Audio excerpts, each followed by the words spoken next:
भारतीय छात्र की बेरहमी से हत्या यहां पर कर दी गई है। इस छात्र के सिर पर एक शख्स ने कई बार हथौड़े से वार किया है। ये घटना अमेरिका के जॉर्जिया के लिथुआनिया शहर की है। हैरानी इस बात की है कि जिस शख्स ने भारतीय छात्र की हत्या की, उसकी यही भारतीय छात्र लगातार मदद कर रहा था। ये आरोपी बेघर है और उसे नशे की लत है। इस पूरे मामले में अटलांटा में भारत के कॉन्सुलेट ने कड़ी निंदा की है। आपको बता दें कि दिल दहला देने वाली ये पूरी वारदात कैमरे में कैद हो गई है, जिसमें हमलावर जूलियन फॉकनर जो नशे की लत जिसे है, उसने भारतीय छात्र विवेक सैनी के सिर पर हथौड़े से करीब 50 बार बेरहमी से वार किया है और वो नजर आ रहा है तस्वीरों में। विवेक हरियाणा के पंचकुला का रहने वाला था और वहां पर वो MBA की पढ़ाई कर रहा था। मोहम्मद गजाली हमारे साथ जुड़ गए हैं।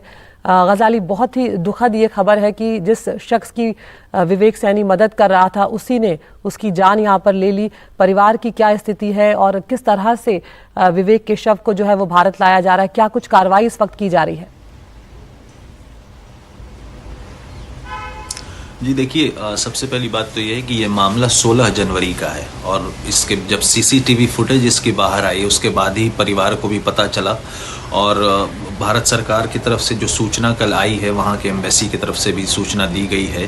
लेकिन सबसे दुखद बात ये होती है कि 2 साल पहले जो सैनी है, जो युवक है जिसकी मौत हुई है, जिसका कत्ल हुआ है, वो यहाँ चंडीगढ़ यूनिवर्सिटी का विद्यार्थी था। उसके बाद MBA करने के लिए वो US चला गया और पढ़ाई में काफ़ी अच्छा था, जिसकी वजह से वहाँ पर उसका एडमिशन भी हुआ और साथ ही साथ ये एक पार्ट टाइम जॉब था जो अपनी कमाई के लिए करते थे। और सबसे दुखद घटना ये होती है कि आपके परिजन, आपके परिवार वाले जो देश में बैठे हैं और आप विदेश में हैं और आपकी मौत की खबर जो है CCTV फुटेज और वीडियो के तौर पर सामने आए, तो उनके लिए सबसे ज़्यादा और ज़्यादा जो मौत है या जो कत्ल हुआ है उसकी पीड़ा जो है और बढ़ जाती है। फ़िलहाल वो सरकार के टच में है और जब से ये खबर आई है तब से जाहिर सी बात है कि परिवार को एक बहुत बड़ा झटका लगा है, क्योंकि उनको कभी भी ये नहीं लग रहा था कि US में जाने के बाद या वहाँ पर पढ़ाई और काम करने के वजह से या वहाँ पर किसी भी कारण से उसको किसी तरह का भी ख़तरा हो सकता है। परिवार ने कभी ऐसा सोचा नहीं था और जिस तरह की डिटेल सामने आई है कि जो उसका कातिल है वो एक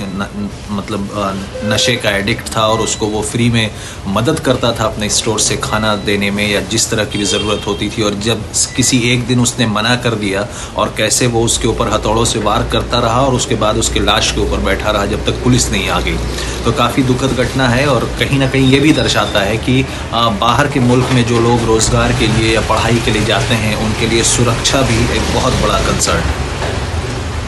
बिल्कुल गजाली, बहुत ही बड़ा यहाँ पर ये हादसा हुआ है उस परिवार के लिए, खासकर जिसने अपने बेटे को कुछ उम्मीदों के साथ भेजा होगा, भविष्य के सपनों के साथ भेजा होगा और ये दुखद खबर का उन्हें सामना करना पड़ रहा है। शुक्रिया गजाली इस जानकारी के लिए।